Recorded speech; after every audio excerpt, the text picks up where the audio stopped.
Hello दोस्तों, स्वागत है शानदार न्यू टॉपिक के साथ। बीए सेकंड सेमेस्टर एजुकेशन शिक्षा शास्त्र के लिए बहुत ही महत्वपूर्ण क्वेश्चन होने वाले हैं। बीए फर्स्ट ईयर जो बीए फर्स्ट ईयर बीए के और सेकंड सेमेस्टर में यानी दूसरे सेमेस्टर में उनके लिए एजुकेशन के क्वेश्चन होने वाले हैं। दोस्तों, ये बहुत ही शानदार क्वेश्चन है। प्राचीन भारतीय बौद्धिक काल की शिक्षा है दोस्तों। यूनिट 1 के क्वेश्चन रहेंगे ये। क्वेश्चन 1 की बात करें तो क्वेश्चन 1 में क्या रखा गया है? इसमें क्वेश्चन 1 रहेगा आपका, इसमें निम्न में से कौन सा बौद्ध शिक्षा या बिहार शिक्षा केंद्र था? निम्न में से कौन सा बौद्ध बिहार शिक्षा केंद्र था? तो दोस्तों, ये आपकी शिक्षा ओदंतीपुरी होगा। दोस्तों, इसमें ओदंतीपुरी ये केंद्र था आपका शिक्षा का। क्वेश्चन 2, बौद्धिक काल में प्रसिद्ध विश्वविद्यालय कौन सा था? तो बौद्धिक काल में प्रसिद्ध विश्वविद्यालय दोस्तों नालंदा का था। नालंदा ऑप्शन इसका सी राइट आंसर होगा, नालंदा।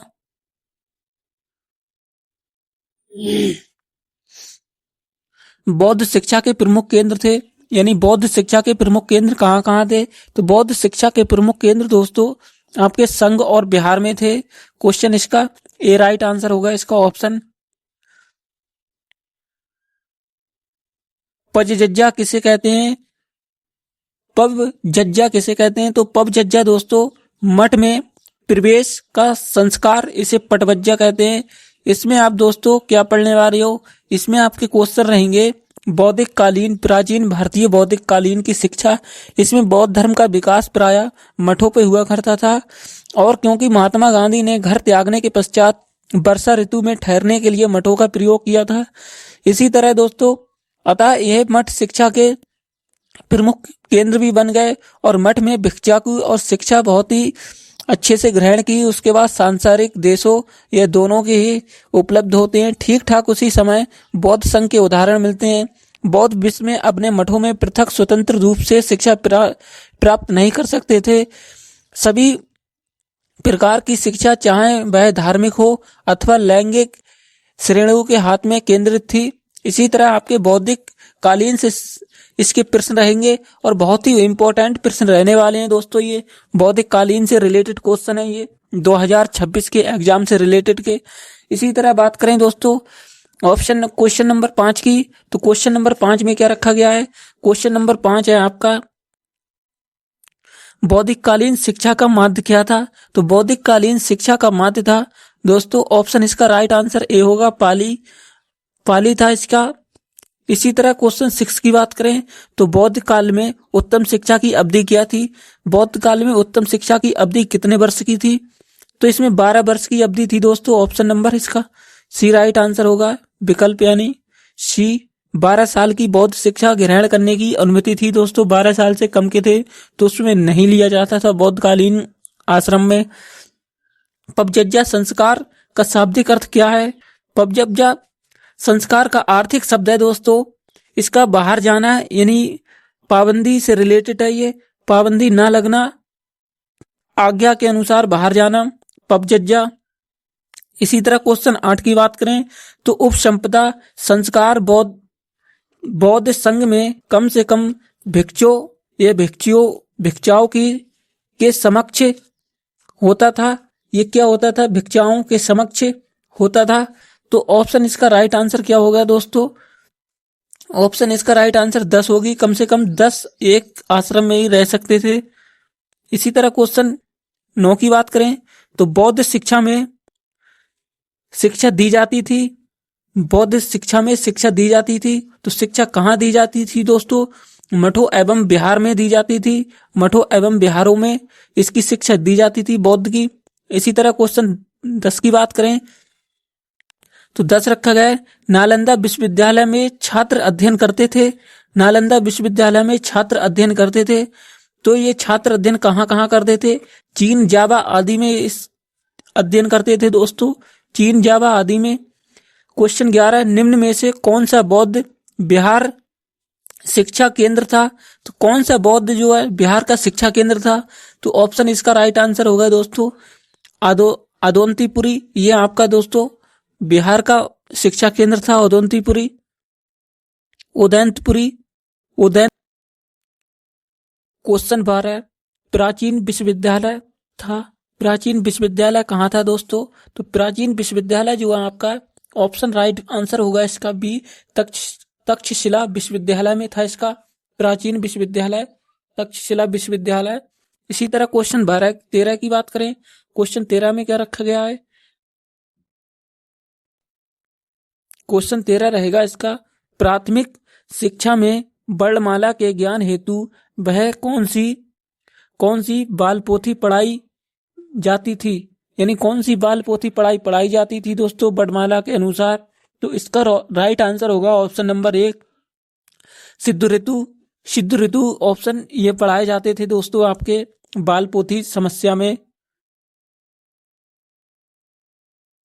ऑप्शन 14 की बात करें, क्वेश्चन नंबर 14, तो क्वेश्चन 14 रखा गया इसका, पबजज्जा से आशा था। पबजज्जा से क्या आशा था दोस्तों? तो पबजज्जा से आशा था आपका मठ में प्रवेश का संस्कार, यानी मठ में जो है प्रवेश का संस्कार पबजज्जा से ही दिया जाता था।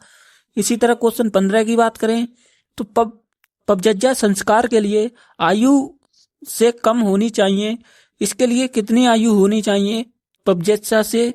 तो पबजज्जा से संस्कार के लिए आयु कितनी होनी चाहिए दोस्तों? तो मिनिमम आयु आपकी कम से कम 8 वर्ष होनी चाहिए, इसमें 8 वर्ष आयु आपकी, ऑप्शन नंबर बी इसका राइट आंसर होगा। क्वेश्चन 16 की बात करें तो बौद्ध काल में शिक्षा प्राप्त की जाती थी। बौद्ध काल में शिक्षा प्राप्त की जाती थी तो कहाँ की जाती थी दोस्तों?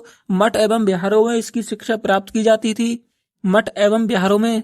रिपीटेड क्वेश्चन है दोस्तों, हर साल ये क्वेश्चन आते हैं, 100% पूछे जाते हैं, बहुत ही इंपॉर्टेंट होने वाले हैं बीए एजुकेशन सेकंड सेमेस्टर में जो उनके लिए। क्वेश्चन 17, बौद्धकालीन शिक्षा का प्रधान उद्देश्य था, यानी प्रावधान उद्देश्य क्या था बौद्धकालीन शिक्षा का? बौद्धकालीन शिक्षा का प्रधान उद्देश्य था दोस्तों जीवन में निर्माण की प्रगति को प्राप्त करना, जीवन में निर्माण की प्रगति को प्राप्त करना, यानी दोस्तों दोनों सेम है, सेम आंसर है दोनों। तो जीवन में नहीं, सेम नहीं है दोस्तों, क्या होगा इसका राइट आंसर? ये नहीं होगा, ये होगा जीवन में निर्माण की प्राप्ति करना, ये वाला राइट आंसर होगा, यानी ऑप्शन बी दोस्तों। क्वेश्चन 18 की बात करें तो बौद्ध युग में विद्याधन किस अवस्था तक होता था, यानी विद्या अध्ययन बौद्ध युग में किस अवस्था तक होता था? जो विद्या अध्ययन है आपकी बौद्ध युग में दोस्तों ये होती थी आपकी 8 वर्ष से 30 वर्ष तक की आयु के लिए। जो 8 वर्ष से 30 वर्ष के आयु की थे वो बौद्ध योग की शिक्षा को ग्रहण कर सकते थे, यानी वो एलिजिबल थे। इसी तरह क्वेश्चन 19 की बात करें, निम्न में से किस संस्कार के बाद मिलता था बौद्ध मठों में शिक्षा प्राप्त करने का अधिकार, यानी किन संस्कारों के या किस संस्कारों के चलते चलते बौद्ध ग्रहण शिक्षा का अध्ययन मिलता था दोस्तों मठों में? तो वो आपका पबजज्जा संस्कार के हेतु आपके लिए बौद्ध ग्रहण करने की शिक्षा का अवसर मिलता था, अधिकार मिलता था, पबजज्जा। क्वेश्चन 20 की बात करें, किस संस्कार के बाद बौद्धिक भिक्षुक के रूप में संघ में प्रवेश मिलता था? तो किस बौद्धिक भिक्षा के रूप में प्रवेश आपके लिए मिलता था दोस्तों? तो ये मिलता था आपके लिए प्रवेश, ऑप्शन नंबर इसका राइट आंसर क्या होगा? ऑप्शन नंबर राइट आंसर इसका बी होगा दोस्तों, यानी उपसंपदा संस्कार के लिए होता था ये। क्वेश्चन 21 की बात करें तो निम्न में से कौन सी भाषा बौद्ध युग में शिक्षण का माध्यम थी? इसके कौन सी भाषा बौद्ध युग के शिक्षण की माध्यम थी? तो माध्यम जो आपकी थी दोस्तों, ऑप्शन नंबर इसके राइट आंसर बी होगा, लोक भाषाएं एवं पाली इसके लिए माध्य थी दोस्तों, लोक भाषाएं एवं पाली। इसी तरह क्वेश्चन 22 की बात करें तो बहुत ही इंपॉर्टेंट क्वेश्चन होने वाले हैं ये आपके लिए 2026 एग्जाम में दोस्तों, बीए जंक्शन क्लासेस में शानदार न्यू टॉपिक है दोस्तों, हर साल ये क्वेश्चन पूछे जाते हैं आपके एग्जाम में। क्वेश्चन 22 की बात करें तो 10 शिक्षा पद्धति अर्थात 10 शिक्षा प्रदान किया जाता था, यानी शिक्षण प्रावधान की जाती थी 10 शिक्षा। तो ये इसका क्या आंसर होगा दोस्तों? इसका आंसर होगा सी आपका समावर्तन यानी जो समावर्तन है दोस्तों, उसके लिए ये शिक्षा प्रदान की जाती थी। और क्वेश्चन ये इसमें दोस्तों कौन सा होगा आपका, श्रम नहीं, श्रम नहीं है दोस्तों, श्रण है, श्रण, श्रमण क्या है इसका, श्रम है, श्रमण है,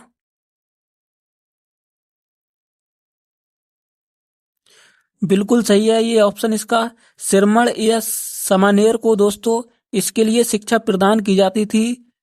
इसी तरह दोस्तों क्वेश्चन 23, पबजज्जा संस्कार वैदिक काल के किस संस्कार से साम्य रखता था, यानी किस काल से साम्य रखता था दोस्तों पबजज्जा आपका जो संस्कार है पबजज्जा, इसके लिए क्या उपयोग महत्वपूर्ण थे दोस्तों, तो ये समावर्तन का दोस्तों, इसमें समावर्तन के लिए बहुत ही महत्वपूर्ण थे ये क्वेश्चन। इसके 24 की बात करें तो बौद्धिक काल में विद्यार्थी को सिद्ध ऋतु नामक बाल पोथी के माध्यम से कितने अक्षरों का ज्ञान प्राप्त किया जाता था, कितने अक्षरों का ज्ञान प्राप्त किया जाता था, तो दोस्तों इसमें क्या होगा राइट आंसर आपका ऑप्शन नंबर इसमें 49 दोस्तों दिया नहीं गया, तो इसमें 49 यानी 49 अक्षरों का ज्ञान दिया जाता था दोस्तों। इसी तरह क्वेश्चन 25 की बात करें, क्वेश्चन 25 क्या है, नालंदा विश्वविद्यालय में किन देशों के छात्र अध्ययन करते थे, यानी किन देशों के छात्र अध्ययन करते थे नालंदा में, तो नालंदा में दोस्तों चीन, जावा और ब्रह्मा के इसमें जो है करते थे अपना, चीन, जावा और ब्रह्मा के इनमें ये अपना अध्ययन करते थे नालंदा विश्वविद्यालय में। क्वेश्चन 26 की बात करें तो बौद्धिक काल में शिक्षा का अर्थ था, बौद्धिक काल में शिक्षा का अर्थ क्या था, बौद्धिक काल में शिक्षा का अर्थ था दोस्तों निर्माण प्राप्ति करना, यानी निर्माण करना, शिक्षा को प्रगति की ओर ले जाना।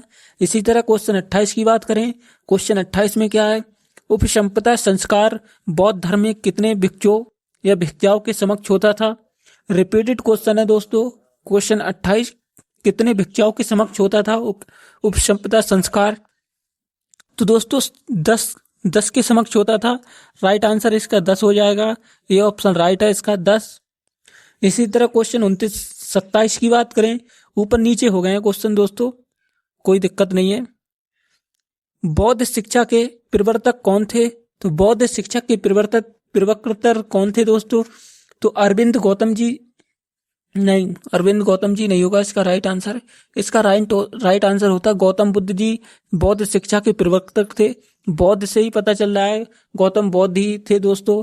इसी तरह क्वेश्चन 29 की बात करें, क्वेश्चन 29 क्या है, अग्रहार का तात्पर्य है उत्तर भारत में शिक्षा के केंद्र वह गांव जहां विद्वान निवास करते थे, यानी अग्रह का तात्पर्य क्या है, ये आगे आगे चलना, वह भिक्षु का है, या दक्षिण भारत में स्थापित विश्वविद्यालय, इसका राइट आंसर क्या होगा दोस्तों क्वेश्चन 29 का राइट आंसर होगा वह गांव जहां विद्वान निवास करते थे, अग्रहार का तात्पर्य है दोस्तों ये।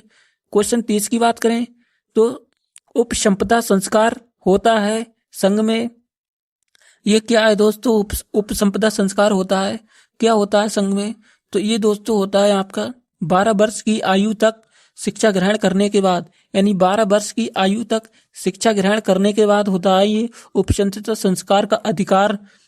तो ये क्वेश्चन आपके रहने वाले थे दोस्तों, बहुत ही महत्वपूर्ण क्वेश्चन है दोस्तों, यूनिट 1 के क्वेश्चन चल रहे हैं अभी आपके, ये यूनिट 1 के क्वेश्चन है दोस्तों, छोटी छोटी वीडियो में मैं आपके लिए यूनिट 1 कंप्लीट करा दूंगा, बहुत ही शानदार क्वेश्चन रहने वाले हैं यूनिट 1 के।